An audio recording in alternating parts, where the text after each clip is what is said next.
Chicken fried rice தாங்க இன்றைக்கி செஞ்சேன்.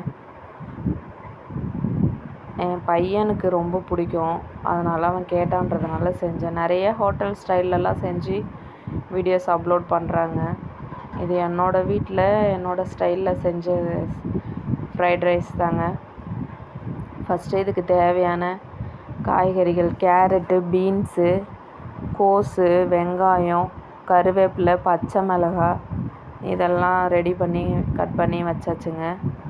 கட் பண்ணி வச்சுட்டு அதுக்கப்புறம் பார்த்திங்கன்னா சிக்கன் மணக்காட் மசாலா மட்டும் போட்டு இஞ்சி பூண்டு பேஸ்ட்டு போட்டு கிளறி வச்சு அதை எண்ணெயில் டீப் ஃப்ரை பண்ணி அதையும் எடுத்து சின்ன சின்ன பீஸாக கட் பண்ணி வச்சுக்கிட்டேங்க.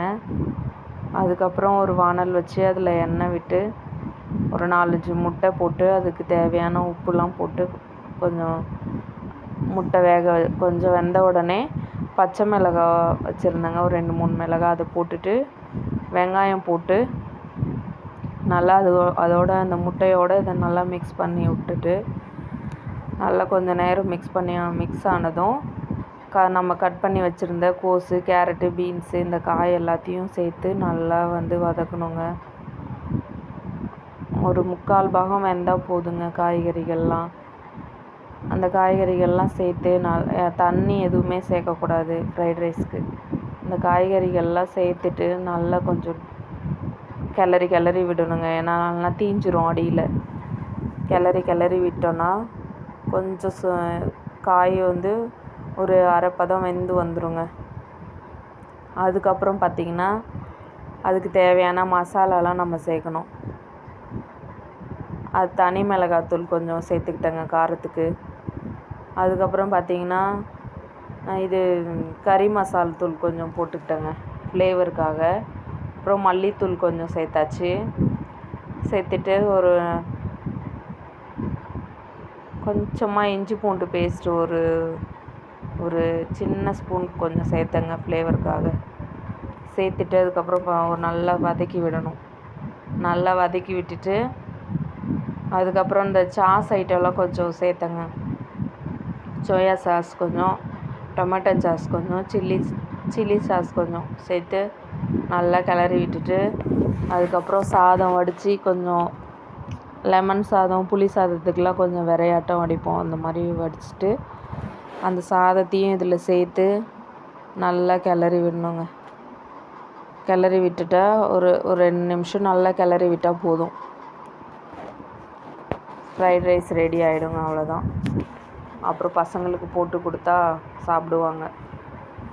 சும்மா நான் ஃப்ளேவருக்காக ஒரே ஒரு தக்காளி கட் பண்ணி சேர்த்தேங்க.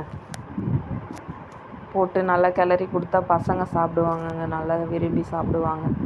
நம்ம கடையில் வாங்கி கொடுத்தா கட்டுப்படி ஆகாது, செலவும் அதிகமாகும். அதே நம்ம வீட்டில் செஞ்சோன்னா எல்லோரும் சாப்பிடுவாங்க. நம்ம செஞ்சு சாப்பிட்றோங்கிற அந்த திருப்தியும் இருக்கும். அதனால் நீங்களும் செஞ்சு பாருங்கள். வீட்டில் செஞ்சு பார்த்துட்டு நல்லா இருந்துச்சான்னு சொல்லுங்கள். செய்ய நம்ம சமைக்க தாங்க பழகும். எதுவும் தெரியல அப்படின்ட்டு இல்லை, நம்ம முயற்சி பண்ணால் எல்லாமே முடியும். சமையல் மட்டும் இல்லைங்க, எல்லாமும் தான். செஞ்சு சாப்பிடுங்க, மனசுக்கு பிடிச்ச மாதிரி செஞ்சு சாப்பிடுங்க. சாப்பாடு உணவே மருந்து அப்படின்னு சொல்கிறாங்க. நம்ம சாப்பிட்ற ஒவ்வொரு சாப்பாட்லேயும் நமக்கு நிறைய ஹெல்த் பெனிஃபிட்ஸ் இருக்குது. அதை நம்ம எப்படி எடுத்துக்கிறோம் அப்படின்றதுல தான் இருக்குது.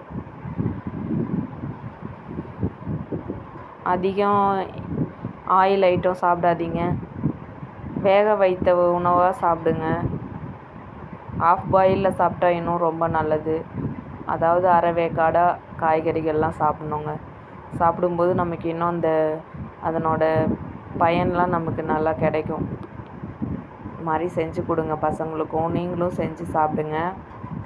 வீடியோ பிடிச்சிருந்தா லைக் பண்ணுங்கள், மற்றவங்களுக்கு ஷேர் பண்ணுங்கள், மறக்காமல் சப்ஸ்கிரைப் பண்ணுங்கள். இன்னும் என்ன மாதிரி வீடியோ போடலாம் அப்படின்னு உங்களுக்கு எதாவது ஐடியா இருந்துச்சுன்னா கமெண்ட் பண்ணுங்கள். பாய்.